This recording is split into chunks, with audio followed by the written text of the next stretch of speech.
VAR didn't get it wrong once last night. They got it wrong twice in the same game. Same referee, same VAR team, same competition. Two completely opposite decisions. And Arsenal are the ones left asking, what on earth just happened? Because let me be clear about something. Before we get into any of this, Arsenal were the better team in Madrid last night. Not marginally, not in one half, across the entire game. They were sharper, more controlled, more dangerous. They went to the Metropolitano, one of the most hostile environments in European football, and they handled it. And they're coming home with a draw. Not a win, a draw. And the question I haven't been able to stop thinking about since that final whistle is, did the officials decide this game, or did Arteta? Because I think the answer is both. And that's what nobody's properly talking about yet. I'm Amelia, and if you're new here, this is where we go deeper than the headlines. No hot takes, no shouting, just real analysis of what's actually happening. If you've been watching Arsenal this season, drop a comment right now. Do you think we were robbed last night? Just yes or no. I want to see where everyone's at before we get into this. And if you haven't subscribed yet, please do, because leg 2 is 6 days away, and we are going to break down everything that matters before then. Right, let's talk about this. I've watched the VAR decisions back multiple times now, and the more I watch them, the more frustrated I get.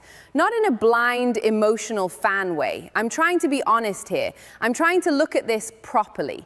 So let's take the Ben White incident first. Marcus Llorente hits the shot. It hits White's arm. The referee gives the penalty. And you know what? Fine, I get it.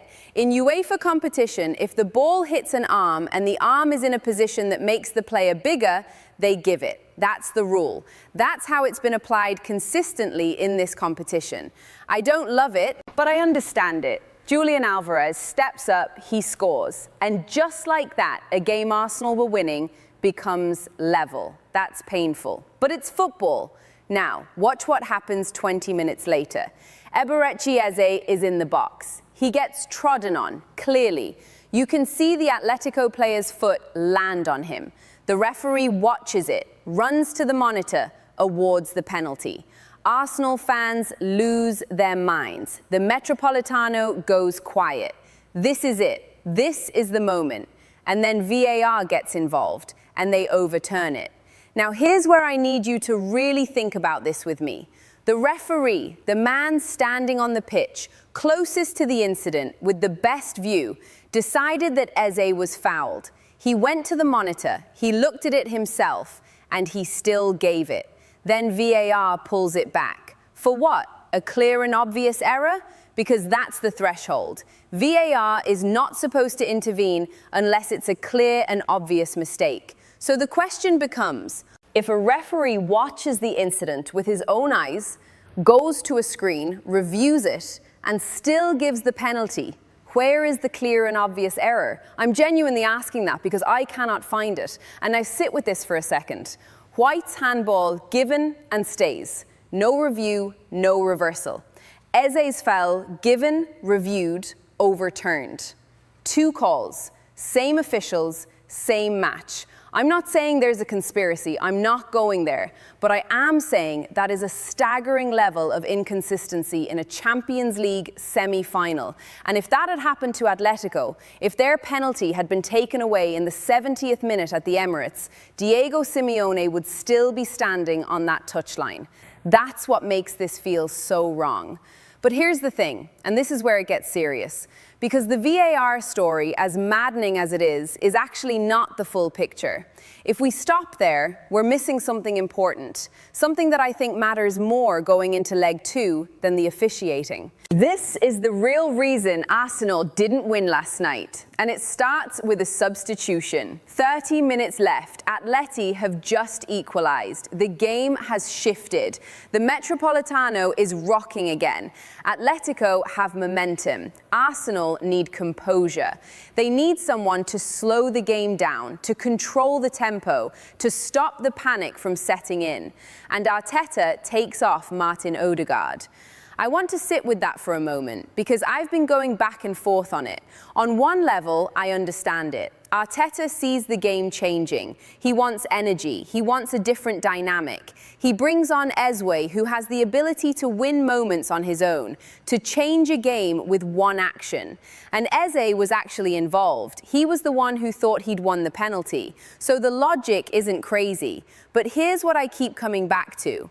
Odegaard isn't just Arsenal's captain, he's their metronome. He's the player who decides the tempo of the game. When he's on the pitch, Arsenal don't panic. They find the ball. They find a pass. They breathe. The moment he came off, that breathing stopped.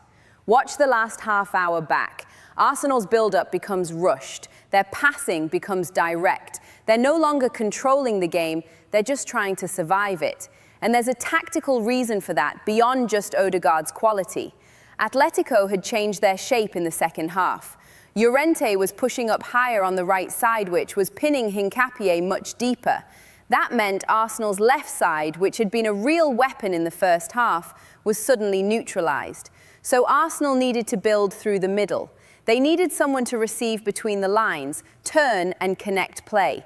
That was Odegaard's job. That was the role he was filling. When he left the pitch, nobody took that responsibility. And Atleti sensed it. They pressed higher. They forced errors. They hit the post. They were the ones chasing a winner, not Arsenal. Think about that. Arsenal went from being the dominant side to being the side hanging on. And that shift happened almost the moment Odegaard's number went up on the board. Now, I'm not saying Arteta got it completely wrong. Maybe he knew Odegaard was carrying something. Maybe there was a fitness issue we don't know about yet. And maybe, in hindsight, bringing Eze on made sense because of the penalty incident that followed. But what I will say is this. If Arsenal had held that lead, if they'd won last night, we would never be having this conversation. And the fact that removing your most important player in a high-pressure moment raises this many questions tells you something. It tells you how much Arsenal depend on Odegaard to stay calm under pressure. And that's something Arteta needs to solve before leg 2. Now, here's the problem with the bigger picture. Because none of what I've just talked about, the VAR, the substitution, the tactical shift, changes where Arsenal actually are in this tie. And here's what's interesting. They're still favourites. The numbers say Arsenal have nearly a 60% chance of progressing from the Emirates. A 1-1 away draw is a solid result. History says it, the head-to-head says it, the form says it. So let me ask you something. Why doesn't it feel that way? Why do I feel like Arsenal are hanging on rather than in control? And I think the answer comes down to one moment that barely got mentioned in most of the post-match coverage. One moment that, if it goes differently, completely changes this entire conversation. Gabriel's block. Mid-second half, Atleti are pushing for a second goal. Antoine Griezmann gets the ball in a dangerous position. He gets his shot off. It's goal-bound. It looks like it's going in. And Gabriel Magalhaes throws his body in the way. Now, if that goes in, if Griezmann scores, Arsenal are losing 2-1 in Madrid with 20 minutes to go. The entire psychological weight of that game shifts. The crowd goes wild. Atleti are smelling blood. Arsenal need to score twice to progress. The whole conversation tonight would be different. We wouldn't be talking about VAR. We'd be talking about Arsenal's defense crumbling under pressure. We'd be talking about whether this team is good enough for this stage of the competition. Gabriel stopped that conversation from happening. And I think that tells you something about where this team actually is right now. They were brilliant in moments. Gyökeres was outstanding in that first half, that driving, run-winning and converting the penalty, the link-up play with Odegaard. When Arsenal were good, they were genuinely European-level good. But there's a fragility, a moment where the shape breaks, the composure goes, and suddenly you're hanging on. That second half after the equaliser felt like Arsenal were waiting for something bad to happen rather than making something good happen. And Atletico, for all their limitations in this game, are exactly the kind of side that can punish that. So where does that leave us for leg 2? Let me think through the scenarios, because I think it's important to be honest about all of them, not just the hopeful one. The best case, Arsenal come out at the Emirates with the same intensity they showed in the first half in Madrid. They score early. The tie is essentially over. 60,000 people breathing fire. Gyökeres causing chaos. Odegaard controlling the tempo. Atletico have no answer for that version of Arsenal. I actually think that's the most likely scenario. Arsenal at home, with the lead, in a Champions League semi-final, that's a different animal. But the worst case, it's worth thinking about.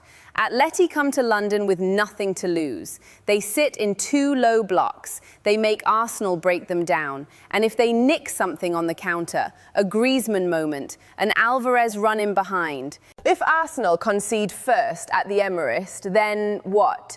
Then it's 2-1 on aggregate to Atleti. Then the Emirates needs to score twice. Then the noise, the desperation, the pressure, that's a very different game. And Simeone knows exactly how to manage that situation. He has done it his entire career. Pack the box, make it ugly, stop the football from being played, hope for the moment. If Arsenal go behind at the Emirates, I genuinely don't know if this squad has the experience to deal with that, because we haven't seen them in that situation yet. That's not a criticism, it's an honest assessment, which is why how Arsenal start leg 2 is everything, literally everything. And that brings me back to Arteta, because the manager's job between now and May 5th is to solve a very specific problem. The problem is this: how do you make sure your team keeps its shape and composure when the game stops going your way? In the first half last night, Arsenal were magnificent, controlled, direct, dangerous. Everything was working.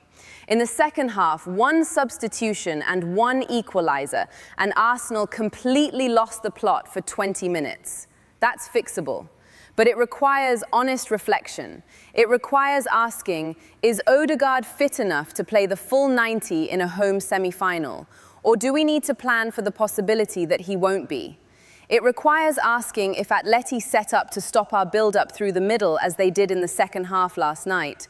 Who else in this squad can take that responsibility? Because that's the tactical question nobody's answering right now. And it requires asking, when Gyökeres fades, and he did fade in the second half last night, what does Arsenal's attacking plan look like without him as the focal point? Saka came on, Trossard came on, Gabriel Jesus came on. None of them really changed the game. That's concerning. I'm not panicking, but I am paying attention. Here's my final take on all of this. Last night was an Arsenal performance that deserves credit and criticism in equal measure. Credit. They went to one of the most difficult grounds in European football, handled the pressure, led through a brilliant piece of individual quality, and were unlucky not to come away with more. Criticism. They didn't manage the second half well enough. The substitution disrupted the team's balance. They relied on Gabriel's heroics to stay in the tier rather than controlling it themselves. And the VAR decisions? Yes. They were inconsistent. Yes. They cost Arsenal. I will not sit here and pretend they didn't. But I'll also say this, and this might be the most controversial thing I say in this entire video. Arsenal cannot go into leg 2 thinking they were robbed, because the moment you go into a game as the victim, you've already lost something important. You've lost the aggression. You've lost the belief that you are the better team and that you simply need to prove it. Arsenal need to walk into the Emirates in 6 days thinking we are the better side. We have the home crowd and we are going to the final. Not the officials got it wrong and we deserved more. Because one of those mindsets wins football matches, and one of them doesn't. The tie is in Arsenal's hands. The Emirates will be electric. The squad has the quality. But Arteta needs to solve the second half problem. He needs to decide right now what happens when this game doesn't go to plan. Because in a semi-final second leg at some point, it won't. And that's the question I keep coming back to. Not VAR, not the penalty, not Eze's foot in the box. The question is, which Arsenal turns up on May 5th? The first half version or the second half version? Because the first half version is going to the final. And the second half version, I'm not so sure. Let me know what you think in the comments. Do Arsenal go through? And more importantly, do they deserve to after last night? I'll see you for the leg 2 preview. Trust me, you don't want to miss that one.